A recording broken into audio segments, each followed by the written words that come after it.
Est-ce que vous saviez que le jeu vidéo a plus de 50 ans? Ça veut dire qu'un papy de 60 ans qui rage sur Fortnite, bah en vrai, dans sa jeunesse, il était déjà en train de tryhard comme un porc le niveau 256 de Pac-Man. Le jeu vidéo est plus vieux qu'on ne le pense. En 50 ans d'existence, le domaine a beaucoup évolué avec ses trahisons et ses coups de génie. Au milieu de tout ça, il y a des jeux qui ont marqué à jamais l'histoire. Phase 1, comment tout a commencé? On est en 1972, à l'aube de la révolution informatique, mais tout le monde n'y croit pas à ce moment-là. En même temps, quand on voit la tête des premiers ordinateurs, difficile de se dire que c'est l'avenir. Trop gros, trop cher, un truc de matheux qui travaille pour l'armée, c'est le cas de Ralph Baer. Il travaille sur des radars et ça le fait rêver. Il se dit que cette technologie pourrait être utile à tous. Sur son temps libre, il bricole donc des mini-jeux qui marchent sur des radars. C'est comme ça qu'il créa Chase Game, où le but est de pourchasser un second joueur. Avec Space War, c'est le tout premier jeu vidéo de l'histoire. À l'époque, c'est encore trop abstrait et trop geek pour plaire au grand public. Il faut du concret. Et s'il faisait un jeu de sport, du tennis, il prend Chase Game, code un troisième objet contrôlé par l'ordinateur, ça sera la balle. Pour le nom, pas la peine de trouver un truc compliqué, tennis fera l'affaire. C'est fun à jouer, mais les radars ne sont plus du tout adaptés. Il lui faudrait une machine dédiée, comment on pourrait appeler ça? Une console de jeu? Il s'associe avec l'entreprise Maniavox, spécialisée dans l'électronique. Au lieu d'acheter un gros bloc radar, on aura juste à brancher l'appareil à la télé. Et pour contrôler les deux joueurs, on aura juste un stick et un bouton. Cette machine, ce sera l'Odyssée, la première console de jeu était née. On la présente discrètement dans une conférence et le public ne semble pas hyper réceptif. Mais dans la salle, un homme a les yeux qui brillent, Nolan Bushnell. Lui aussi est ingénieur et il kiffe tellement tennis qu'il va vouloir le recopier. Il quitte son job et se lance dans l'aventure Atari, un nom en référence à une position au jeu de Go. Contrairement à l'Odyssée de Maniavox, Atari ne croit pas en la console de salon. Trop cher, la Maniavox coûtait 99,5 $. Aujourd'hui, pour un ménage, ça équivaudrait à peu près à 647 €, pour quelques pixels qui se baladent sur la télé. Et selon lui, il faudrait plutôt reproduire le modèle économique des flippers. Des bornes qu'on placerait dans des lieux de vie comme des cafés. Il ne lui faudra que quelques mois pour sortir sa borne d'arcade. Ce sera le pont qu'on connaît tous. L'Odyssée venait de sortir il y a 2 mois à peine, et t'as ce gars sorti de nulle part qui copie tout à toute vitesse, et qui te massacre sur les ventes. 8000 ventes la première année. En 1975, Pong avait généré plus de 40 millions de dollars, alors que Maniavox se retrouvait contraint d'arrêter l'Odyssée. C'est quand même fou, un jeu qui n'est même pas le premier de l'histoire, qui a été volé à son inventeur, est devenu le symbole du commencement. Juste parce qu'il s'est beaucoup plus vendu. Mais attends, le pauvre Ralph Baer dans tout ça, il a rien fait? Il a tenté un procès bien sûr, mais à quoi bon? À la date du procès en 76, Pong était déjà un succès planétaire. Atari s'était même déjà lancé dans les consoles de salon. On lui paiera quelques royalties et basta. Phase 2, comment rendre le jeu vidéo accessible? Ça fait seulement 10 ans que le jeu vidéo existe, mais il est déjà mal en point. Atari, qui avait la main mise sur le marché, ne produit plus que des mauvais jeux. King Kong, Firefly ou Bugs, tout le monde les a oubliés à cause de leur nullité. Un seul marquera l'histoire, E.T. Tellement mauvais qu'il a fait s'effondrer tout le marché. Atari a dû faire enterrer des milliers de copies du jeu dans le désert pour effacer la trace de son existence. Même Pac-Man et Space Invader, les mastodontes de l'époque, n'intéressent plus grand monde. Le jeu vidéo allait disparaître et c'est là qu'entre en scène Nintendo. Eux, ils s'y connaissent un peu en jeu vidéo. Ils ont déjà quelques bonnes bornes d'arcade. La plus connue, c'était Donkey Kong, un jeu sorti en 81 où le joueur doit sauver Pauline des griffes d'un gorille. À la base, le jeu devait être une adaptation du dessin animé Popeye, sauf que durant le développement, Nintendo a perdu les droits. Tant pis, le chef de projet Shigeru Miyamoto a dû improviser et changer de chara-design. Olive devient Pauline, Bluto Donkey Kong et Popeye Jumpman. À cette époque, c'est une mini-révolution, rares sont les jeux qui utilisent les mécaniques du saut. Le look du personnage est détaillé, très coloré, et ça marque les esprits. Mais bon, Jumpman c'est pas ouf, il fallait lui trouver un nom, ce sera Mario, mais pourquoi? La légende raconte qu'un gérant de la salle d'arcade l'aurait appelé ainsi, parce qu'il ressemblait au plombier moustachu qui s'occupait de la tuyauterie au même moment, et qui, je vous donne dans le mille, s'appelait aussi Mario. Miyamoto, en apprenant que les Américains lui ont donné surnom, aurait tapé ses meilleures barres, et aurait décidé d'en faire son nom officiel. Enfin, c'est qu'une légende, on n'a aucune idée officielle du pourquoi. Avec le succès de Donkey Kong sur arcade, Nintendo veut s'attaquer aux consoles de salon, mais comment faire? Déjà, il faut s'attaquer au prix. Une console, c'est beaucoup trop cher. Donc Nintendo dégage les composants non essentiels, mais ça suffit pas. Le public américain ne veut plus entendre parler de jeux vidéo. Il faut vendre son produit autrement, comme un jouet par exemple. À l'époque, les consoles s'étaient vues comme des ordis qu'on branchait à la télé. Parfois, fallait carrément coder les jeux à la main depuis un manuel. C'était pas pour les gosses, mais pour les gros geeks. Au Japon, ils vont garder cet aspect. La NES s'y appelle Famicom, Family Computer, un ordinateur familial. Le fait est que Nintendo fabrique des jouets, ils ont déjà cet aspect enfantin, pas vraiment besoin d'efforts à faire. Mais en Occident, personne ne connaît Nintendo, il faut frapper fort. La Famicom devient alors la NES, Nintendo Entertainment System, système de divertissement, un jouet. Et c'est le succès. 33 millions d'unités vendues. Avec plein de bons jeux, Duck Hunt, Excitebike, Golf. Rigolez pas, ce jeu a été un vrai succès à l'époque. Problème, Nintendo n'a pas vraiment de mascotte. Miyamoto a une idée, pourquoi ne pas faire un gros jeu solo sur la NES sur Mario? Il a un design reconnaissable, le public le connaît déjà bien, il fait des apparitions dans presque tous les jeux de Nintendo, Wrecking Crew, Punch-Out et les Game & Watch. Nintendo se lance alors dans la conception de Super Mario Bros.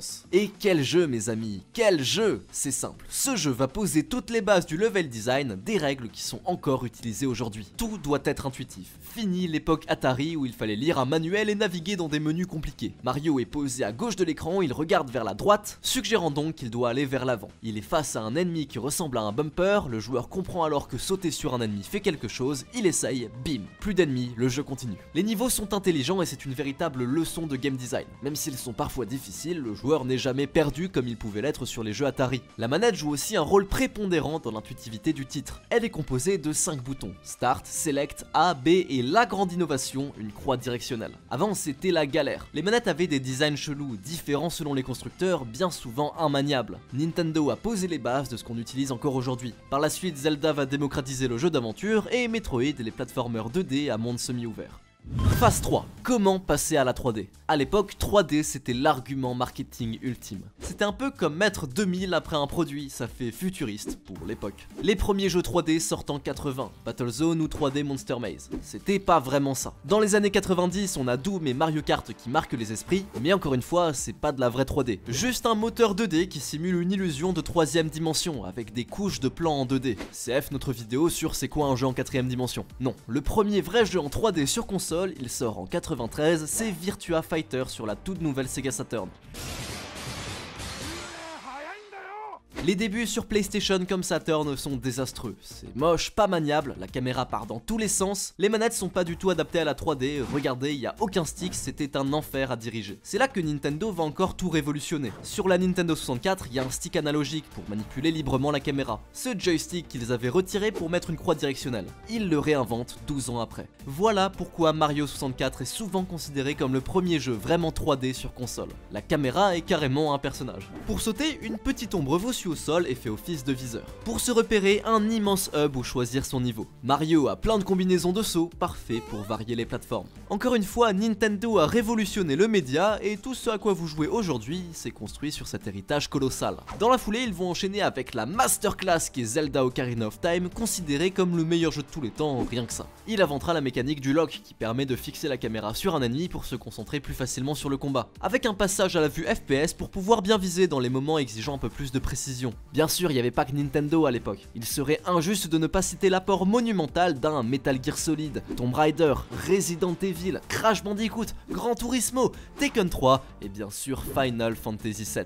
On peut pas tous les citer, mais pourquoi pas dans une prochaine vidéo. Donc pensez à vous abonner, 65% des gens qui regardent la vidéo ne sont pas abonnés. Et explosez-moi aussi cette barre de pouce bleu. Les grosses vidéos rétrospectives comme ça, c'est pas facile à faire, donc encouragez-nous, comme ça on en fera plus. Phase 4. Comment sont nés les AAA? Dans les années 2000, le jeu vidéo devient mainstream. Ce n'est plus pour les geeks et les enfants. Un jeu va marquer la transition, GTA 3. Comment ne pas citer ce jeu mythique? Le 1 et 2 n'étaient pas fous en plus. C'était juste des jeux de voiture vus du dessus, avec son petit succès quand même. Pour le 3, ils veulent marquer un grand coup, offrir une toute nouvelle expérience 3D. Et pour ça, ils vont copier un jeu, oui encore, Shenmue, sorti en 1999 sur Dreamcast. On y incarne Ryo, un bon gars qui veut venger son père. On se balade en ville, on combat, on fait des quêtes, tout ce que GTA deviendra, bah c'est déjà là. Au détail près que Rockstar va pousser toutes les options au max. On doit pouvoir conduire un T-Max comme un tank, frapper les innocents, fuir la police, la liberté absolue. Et pour l'immersion, des cinématiques qui rappellent les meilleurs films de gangsters, un doublage professionnel du cinéma interactif. And here she is, the one and only Queen of Sheba. What were you doing up there? C'est du jamais vu pour l'époque. Aucun jeu n'avait bénéficié d'un tel effort pour la mise en scène. Même Final Fantasy VII, qui a quand même coûté 100 millions de dollars et qui a démocratisé le JRPG et a participé au succès de Sony, n'était pas allé aussi loin. Si FF7 est le premier AAA de l'histoire, GTA est celui qui le rendra obligatoire pour tout bon studio de jeux vidéo. Sans lui, aurions-nous eu Skyrim, Witcher 3, Mass Effect tels qu'on les connaît aujourd'hui. Mais du coup, peut-on encore réinventer le jeu vidéo ? Avec les AAA, les styles de jeu vont s'uniformiser. Les FPS ont pris de Doom, de Quake, puis du premier Call of, et l'innovation a cessé. Allez d'accord, Overwatch à la limite a tenté des trucs en mélangeant MOBA et FPS. Mais rien de révolutionnaire, je veux dire entre un FPS de 2010 et aujourd'hui, on n'est pas vraiment dépaysé. Les jeux d'infiltration, on prend Metal Gear Solid et Splinter Cell et on refait la même chose à l'infini. Les RPG, on reprend le système d'un FF et si on veut tirer sur la corde nostalgique des joueurs, on crée une mécanique de capture à la Pokémon et pouf, un RPG sauvage apparaît. Et je vous parle même pas des jeux de simulation style FIFA ou Forza, où là il y a carrément plus d'efforts, c'est le même jeu avec des poils de fesses en plus. Le problème c'est qu'il n'y a plus de grosses différences graphiques entre les générations de consoles. Ça n'aide pas à camoufler ce sentiment de déjà vu, tout se ressemble. Heureusement il y a eu internet et surtout les jeux indés. C'est ce qui a permis l'émergence de plateformes comme Steam, Minecraft et sa customisation infinie, Undertale et son histoire incroyable, Journey et ses paysages somptueux, ou même plus récemment Outer Wilds et Hades et leur boucle de gameplay ultra innovante et ingénieuse. Tous ces jeux vont apporter un véritable vent frais. Même Nintendo va pouvoir rebondir. Avec Breath of the Wild, ils ont redéfini ce que devait être un monde ouvert, alors même que le jeu a énormément emprunté. Assassin's Creed pour les tours d'observation, Shadow of the Colossus pour l'escalade, Metal Gear pour l'infiltration, Demon's Soul pour les combats avec esquive et parade de bouclier. Sauf que personne n'avait mixé tout ça ensemble. On peut tout faire, escalader la montagne à l'horizon, ou piéger des ennemis d'une bonne centaine de façons. Prenez la mécanique de la bombe. Ok, ça explose et ça fait des dégâts,